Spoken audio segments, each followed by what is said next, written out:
In this video, I'm going to explain what happens to extra flags once Harvest Racers ends in Monopoly Go. So once the event ends, here's what happens.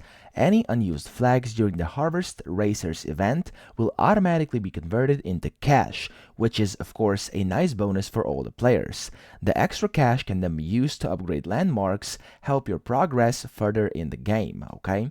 So while earning dice might feel like a sweet reward, okay, so it would of course be better, cash is still incredibly valuable in Monopoly Go, so likely you won't be sad if you get cash instead of dice.